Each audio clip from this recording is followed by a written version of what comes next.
Вітаю ўсіх слухачоў Еўрарадыё. Студыі для вас працуе Зміцер Лукашукі. Гэта сумесны стрым Еўрарадыё і Е-прамовы.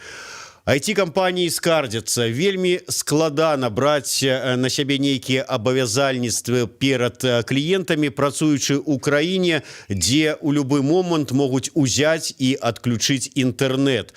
А супрацоўнік вось раптам возьме і знікне, ідучы з офіса да хаты, і некалькі дзён яго немагчыма знайсці. У іншых краінах гэтую сітуацыю разумеюць і шукаюць свае выгоды.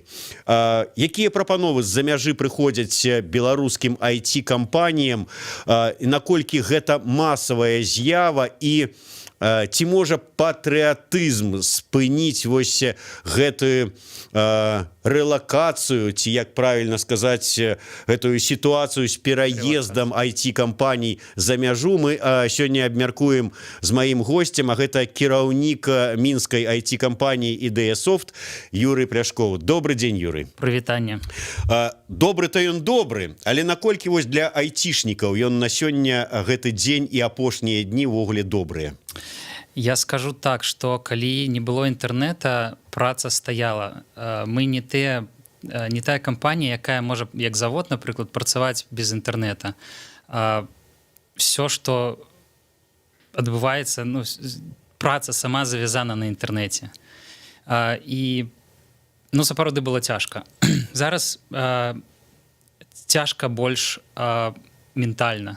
Так? Але глядзіце, я вось просто вот буду вас перабіваць, выбачайце, вы мяне таксама, калі я раптам не тое ляпну, бо ўсё ж таки не з гэтай сферы. Вот глядзіце, за некалькі дзён, там 10-го, 11-го, там вот где-то вот такое, на VPN-ы, і, скажем, вось на один толькі VPN Псіфон, па іх звестках падпісалася ледзь там не 3 мільёна беларусаў. Там два там з нечым. У чым праблема для айцішнікаў? Панаставілі сабе розных псіфонаў, ці як там Лукашенко казаў, айфонаў, плафонаў, і працуйце сабе. Так, можна было так зрабіць, і часткова мы так і рабілі.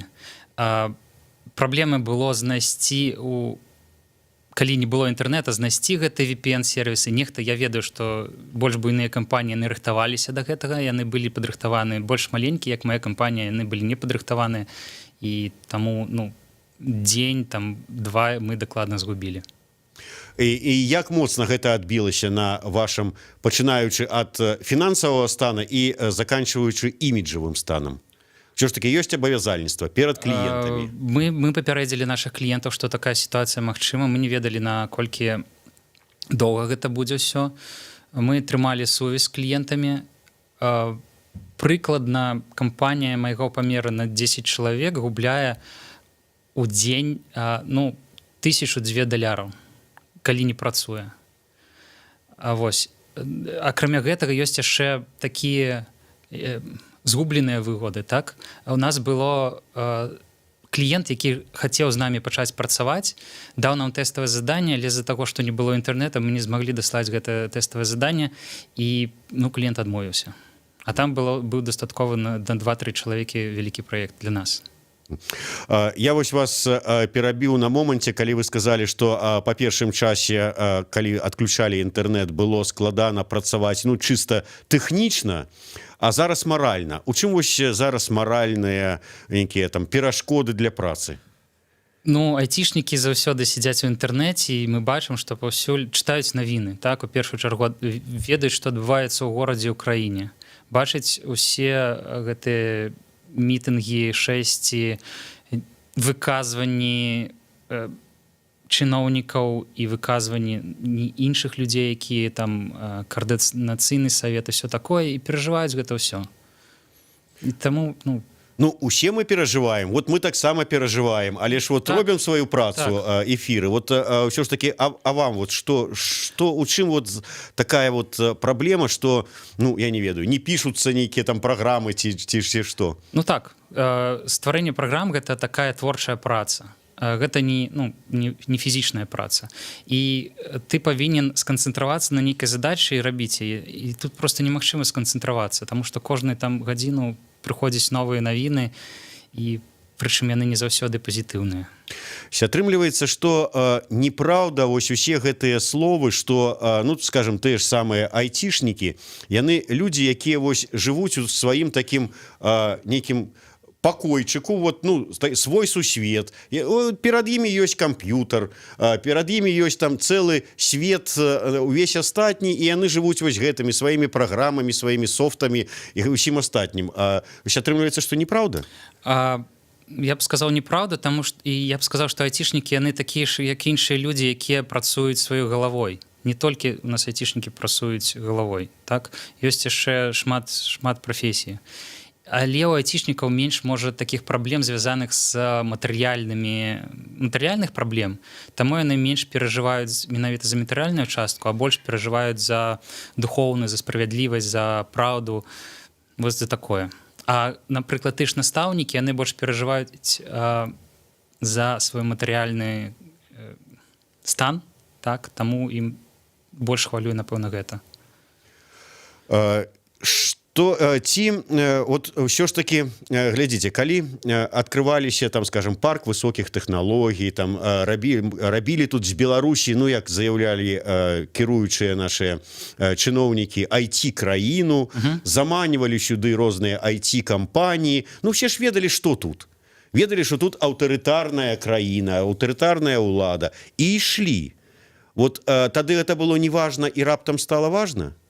Я думаю, што тут, ну, ўсё ж такі гэта бізнес, так? Дзе менш падаткі, дзе ёсць працоўныя, разумныя людзі, там, ну, я не думаю, што унутры яны мірыліся з гэтым, так, што ёсць магчымасць вось такіх вось падзей.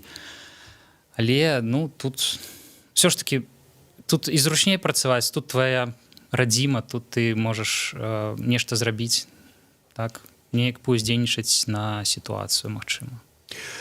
Як толькі пачаліся вось гэтыя праблемы з інтэрнэтам, адразу пачаліся размовы пра тое, што IT-кампаніі даволі там буйныя, ужо падумваюць пра тое, каб перавесці частку сваіх супрацоўнікаў, а можа быць і ўсю кампанію на тэрыторыю іншых краін. І адразу патрапіў мне такі допіс украінскім сегменце Фейсбука, што трэба лавіць момант, мы маем магчымасць зараз перахапіць. Наколькі ўсё ж такі гэта пашыранае такое жаданне за мяжой, ідзе найперш пашыраная, каб вот перахапіць беларускіх айцішнікаў? Я вывучаў сітуацыю літаральна на днях. Ну, любая краіна зацікаўлена ў разумных людзях, якія будуць прыносіць валютныя нейкія паступленні ў краіну. Мне паступіла менавіта учора, патэлефанавалі з Казахстана, са Астаны, і сказалі, што іх адчыняецца Астана, ну, такі хаб індустрыяльны, яны запрашаюць туды IT-кампаніі, абяцаюць пазбаўленне ад падаткаў. Адзінае, што праз год яны будуць вось прыкладна, як і ў ПВТ, плаціць 1% ад прыбытку свайго. А так больш ніякіх падаткаў няма. Акрамя гэтага яны даюць табе памяшканне бясплатнае на 12 месяцаў, навучанне, рынак свой. Ну, каму цікава, можа туды пайсці. А давайте вось параўнаем. Возьмем сёння умовы, якія маюць, забудземся пакуль пра аўтарытарызм, пра адключэнне інтэрнэта, чыста такія вось выгоды, якія прапаноўвала раней Беларусі IT-кампаніям. І параўнаем з той прапановай, якая вось прыйшла вам з Астаны.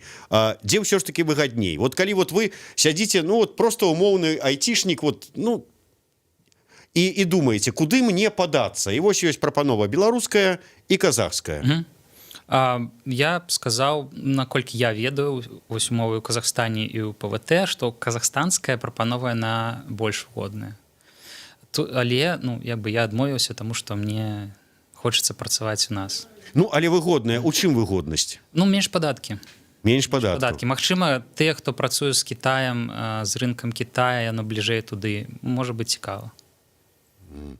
Атрымліваецца так, што нам стока гаварылі пра тое, што у нас тут ледзь не самыя лепшыя умовы для айцішнікаў, для кампаній, а не так? Так і было.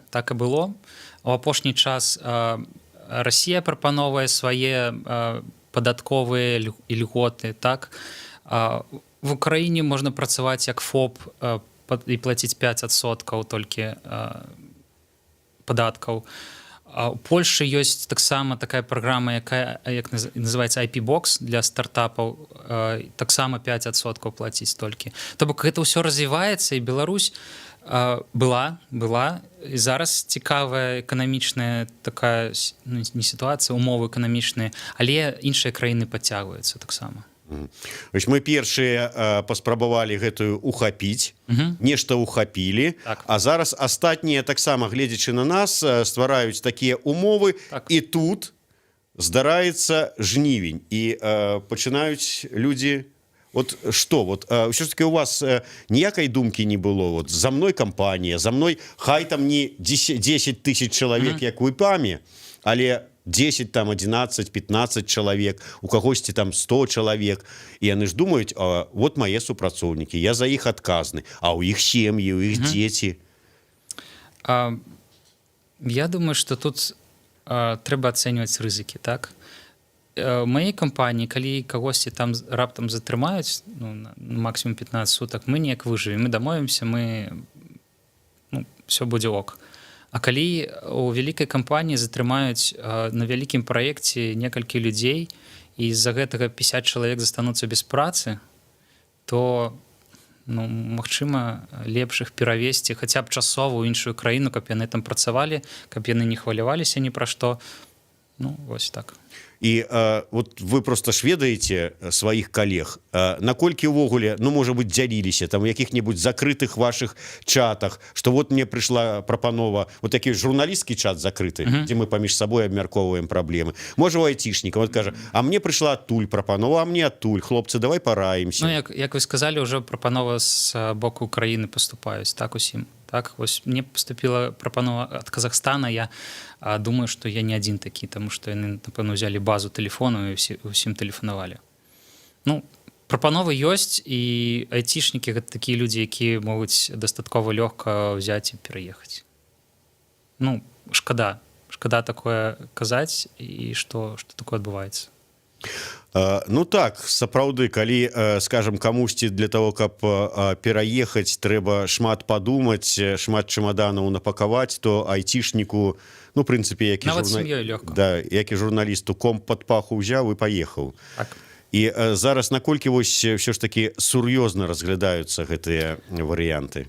Я не магу сказаць. Яны 100% разглядаюцца ўсімі.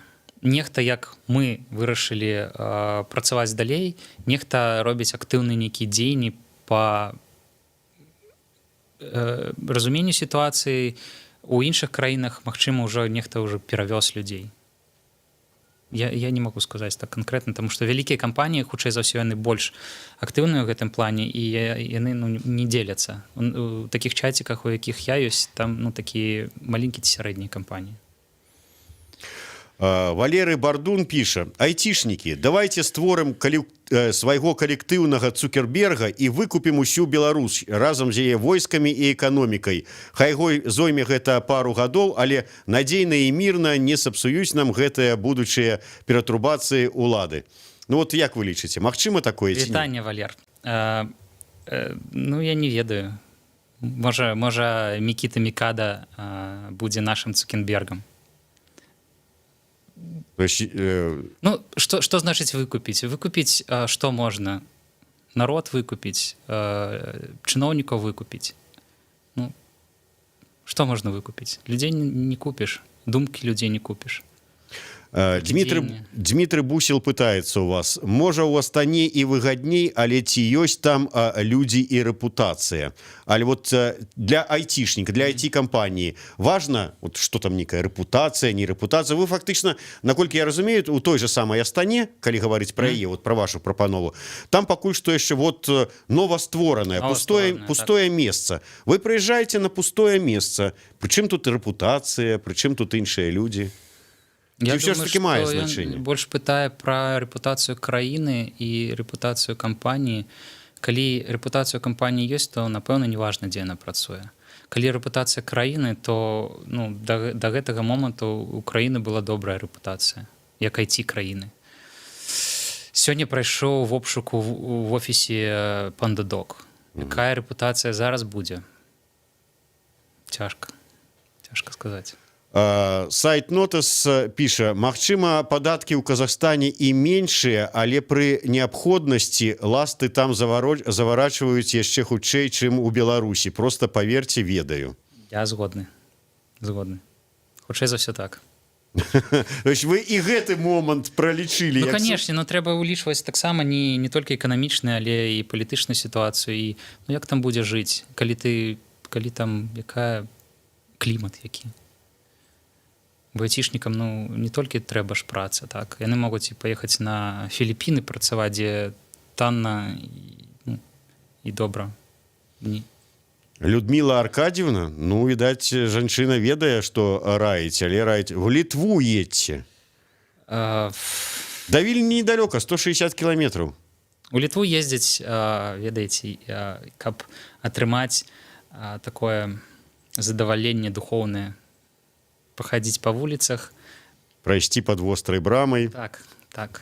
Хай гэта застаецца так. Ну, але Літва таксама, ну, напэўна, трошку горшы варыянт па эканоміцы, але ну, можна разглядаць таксама.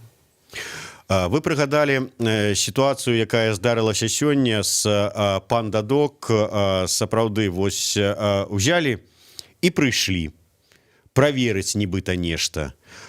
І гэта ўсё ставіць пад удар працу ўсёй кампаніі, таму што ну, фактычна праца спыняецца. Вось для вас гэта, нягледзячы на ваш патрыятызм, там, пра там, лясы, зямелька беларуская, ўсё такое, але вот калі падумаеце, што законы фактычна не дзейнічаюць у краіне. І вот як? На жаль. Я не ведаю, хто, ну, дакладней ведаю, хто даў гэты приказ зрабіць гэты обшук. Яны просто зараз згубілі некалькі, не ведаю, мільёнаў ці, можа, мільярдаў даляраў для краіны. Вот сваім адным дзеяннем. Таму што PandaDoc гэта быў адзін з праектаў, якіх прыводзілі ў прыклад, што ў Беларусі вось гэта зроблена разам з Маскарадам, разам з Вайберам. Вось PandaDoc гэта адзін з такіх вялікіх праектаў. А зараз яны проста взялі і гэту рэпутацыю не ведаю, просто. Вот мне вот цікава просто ваше меркаванне, чыста па-чалавечы. Я учора размаўляў з вядомым палітолагам Евгенам Прыгерманам і кажу, ну вот улада ж ведала, што калі яна зробіць тое, што яна зрабіла 9 жніўня, то будуць санкцыі. Ведала, кажа. І вот што, ведаючы гэта, яна ўсё адно зрабіла, вот якая логікай можна карыстацца? Ён кажа, логіка простая. На сёння галоўнае захаваць уладу, а ўсё астатняе заўтра. Вот вы бачыце нейкую логіку ў тым, як дзейнічае ўлада ў дачыненні да айцішнікаў? Я думаю, што логіка простая, яны дзейнічаюць так жа, як з астатнімі кампаніямі. Так, ну, кампаніямі, арганізацыямі. Яны проста прыходзяць і ну, блакуюць працу. Прычым, калі для PandaDoc яна можа не так больно гэта было, таму што іх ўсё ж такі прадукт. Яны могуць спыніць там нейкую частку офісу і прадукт будзе далей працаваць. А большасць кампаній у Беларусі у ПВТ яны аутсорс кампаніі, так? Можа не большасць, ну шмат, так? І калі там спыніць, то ўсё. Грошы перастануць ісці у кампанію, краіну, ўсё. Ну, атрымліваецца, што? Ствараючы такую сітуацыю, ну, маглі ж разумныя людзі, а яны, я думаю, дзесьці там наверсе ёсць, да, павінны быць хаця б некалькі чалавек застацца яшчэ. Яны ж павінны былі разумець, што вось гэта прывядзе да таго, што кампаніі, IT-кампаніі будуць пастаўленыя перад імі паўстане думка, а ці не з'ехаць нам адсюль? Разумелі, і ўсё адно так дзейнічаюць. Ну, напэўна, калі б там было гэта шмат людзей, вы рашэнне такое прымалі, напэўна б нехта мог сказаць, і калі б яшчэ нехта мог спыніць гэта, напэўна, там сабрались бы людзі нейкія, якія б сказалі, ну, падумайце, што вось такое можа быць. А так, калі у нас вырашае некалькі чалавек там, то, ну, напэўна, не падумалі. Ну да. Наш глядач з нікам, які я не бяруся назваць, бо язык зломіш, піша: «Я айцішнік, як з'ехаць у ЕС, візы нема». Спадар айцішнік, вы беларус ці не?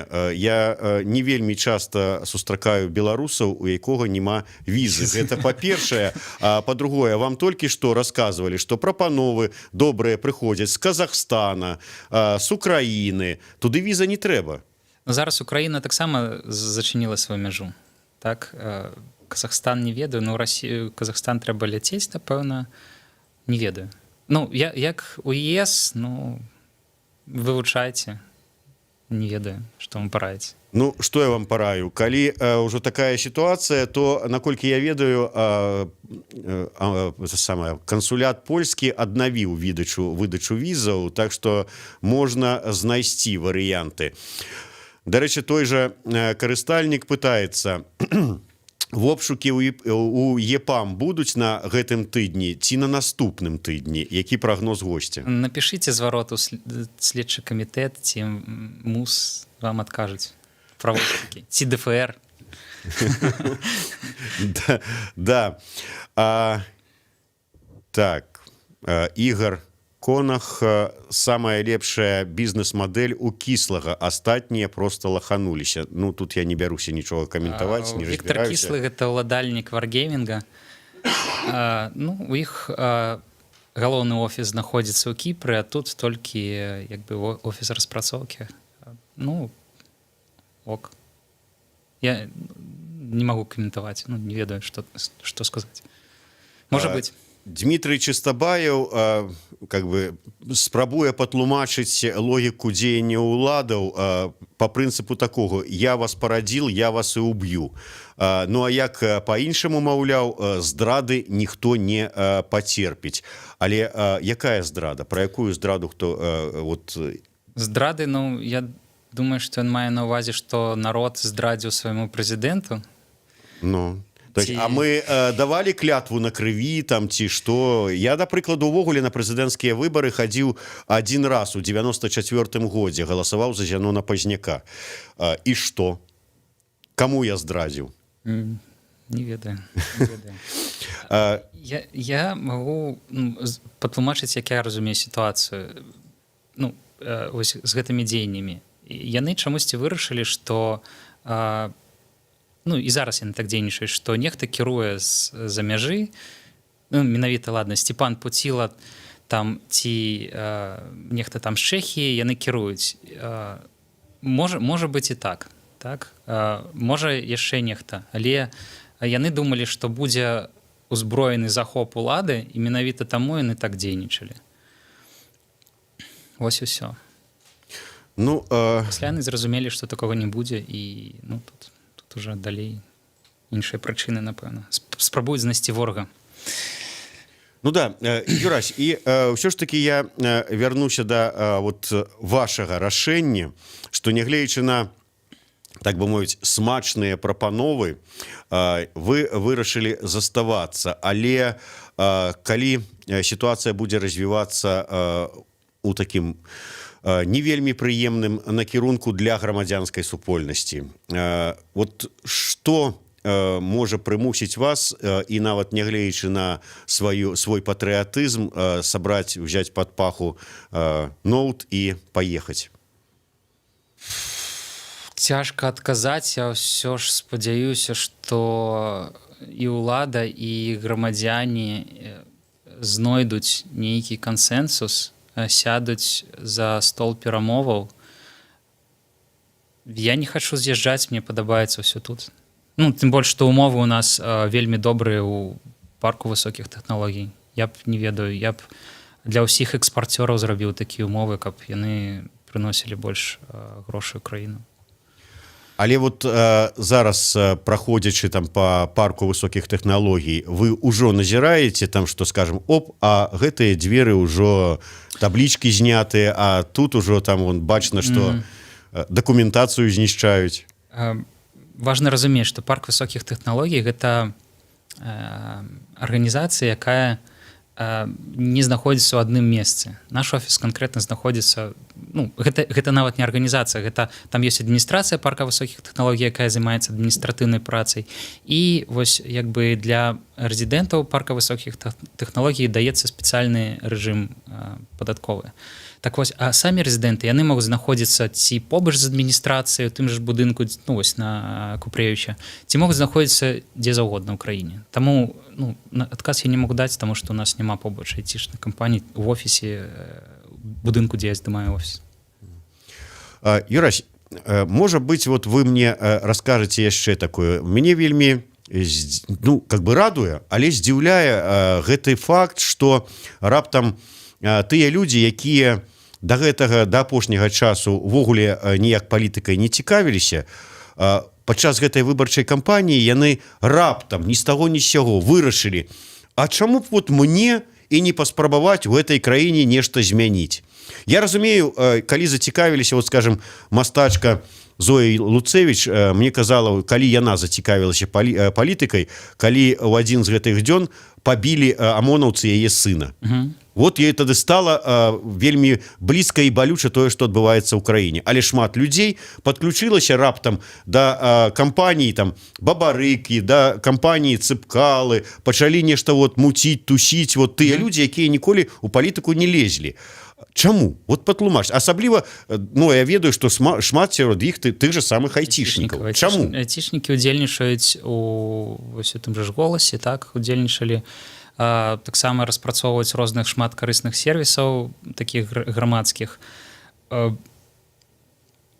Вот чаму не 2 гады таму, не 5 гадоў таму, а вот сёлета вот, і раптам так масава? Ну, вось улады перайшлі нейкія рысу памяркоўнасці беларусаў.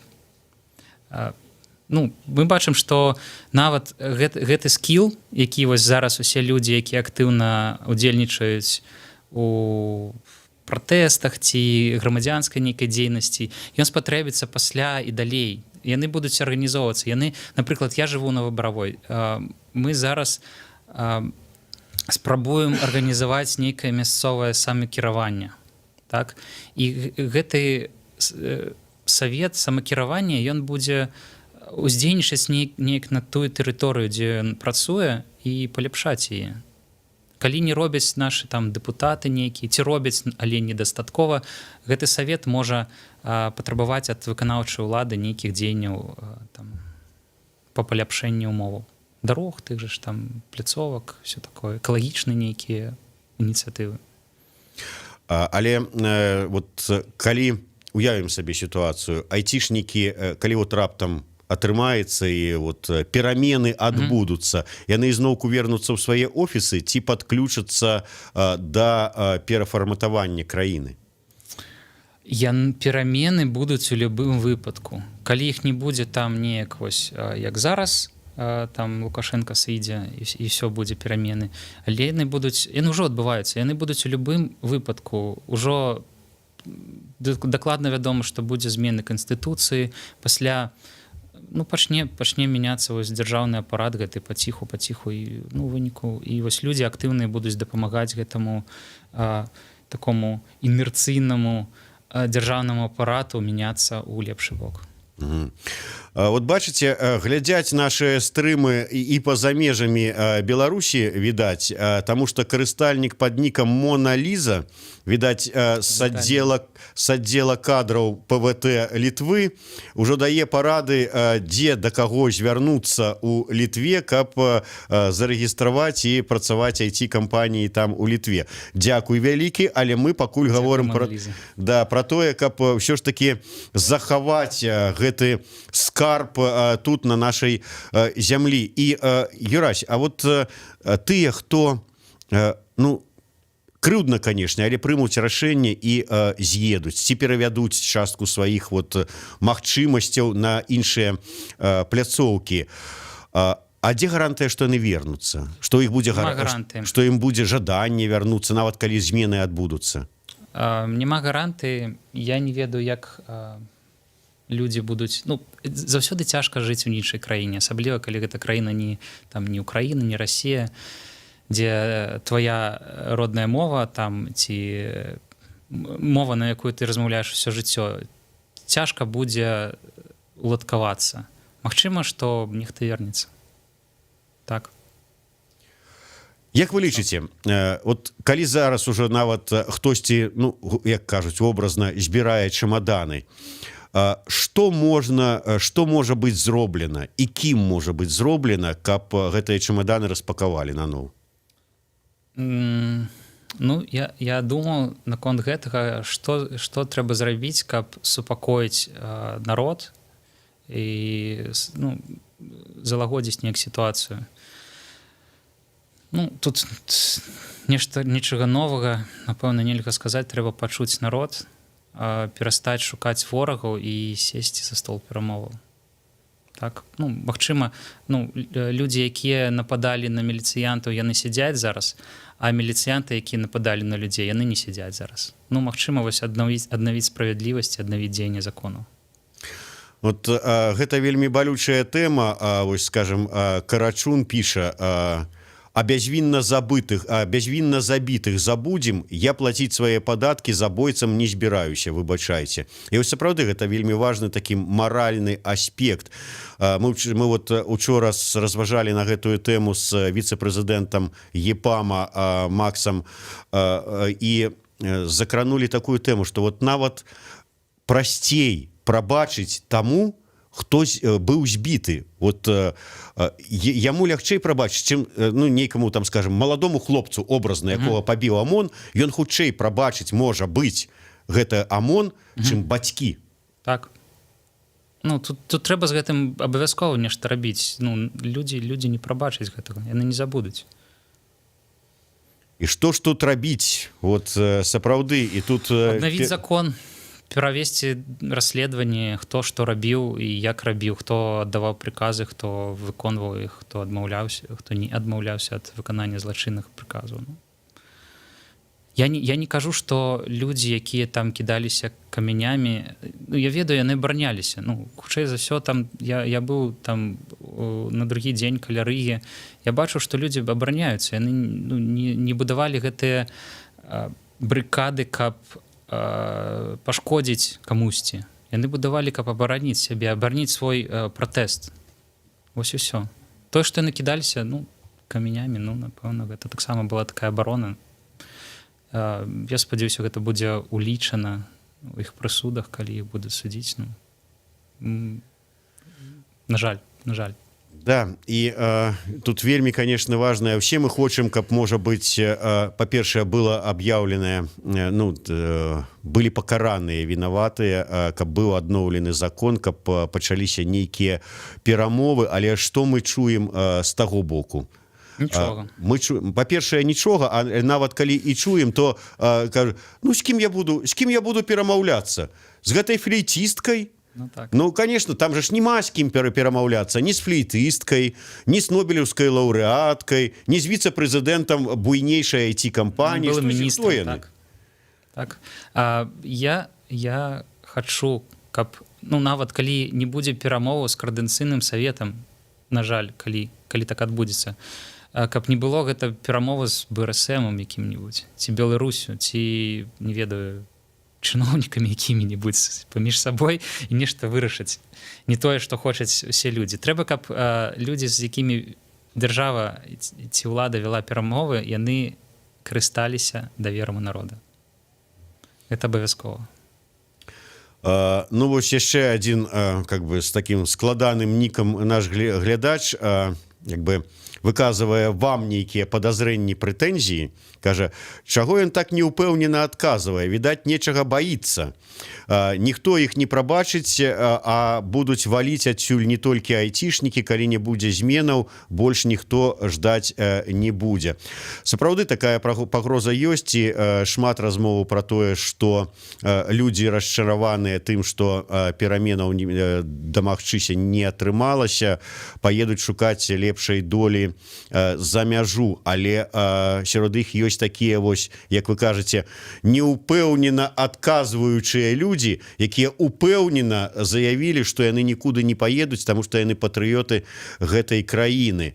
І ў такім выпадку, вот што вы, ну, пры жаданні, конечно, зараз маглі бы сказаць сваім калегам, айцішнікам, якія, можа быць, ужо сур'ёзна разглядаюць варыянты з'ехаць, ну, з такімі думкамі, ну, некалі я, можа быць, вярнуся?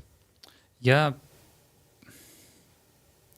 цяжка сказаць, таму што айцішнікі, не скажу, што робяць такое відавочнае нешта шмат, але ну, яны збіраюць грошы на тых, напрыклад, у гэтай фонды, так, Байсол і там другі фонд, які дапамагае тым, каго звольнілі, ці хто там сышоў з працы. Яны ну, удзельнічаюць у гэтых праектах, якія там сайты і все такое для чэсных людзей і так далей, голас. Я б заклікаў усіх, магчыма, звяртацца больш у... Хаця гэта, ну, мы ведаем, што не працуе гэтыя звароты, ну, напэўна, пачакаць трошку. І, ну, і працаваць далей, удзельнічаць, вось, дапамагаць краіне выйсці з гэтага палітычнага крызісу. Ну так, ну і все ж таки я так разумею, што можа быць IT, мы яшчэ не сталі IT-кампаніяй, але калі IT-сектар знікне і яго не будзе ў Беларусі, гэта будуць вялікія страты, як фінансавыя, а можа нават яшчэ больш іміджавыя. Ну, так, 2 мільярда, колькі 2,3 мільярда даляраў ПВТ зарабіў у мінулым годзе. У гэтым годзе напэўна, будзе столькі ж, я думаю. Ну, прыкладна, таму што взялі новыя кампаніі, але гэты вірус спачатку, пасля выбары, ну, такое. Ну, вось 2,3 мільярды даляраў гэта вось то, што можа згубіць краіна, калі ПВТ не будзе. А амаль з паловай мільярда гэта ўсё ж такі досыць вялікія грошы, якія ніхто ніколі губляць не захоча, калі ёсць розум у галаве. Дзякуй вялікі. Я нагадаю, што у нас у гасцях быў кіраўнік IT-кампаніі «Ідэясофт» Юрый Пляшкоў. Айцішнікі, не з'язджайце. Ўсё ж такі будзем спадзявацца, краіна зменіцца да лепшага. Абавязкова. Дзякуй вялікі. Пакуль усім.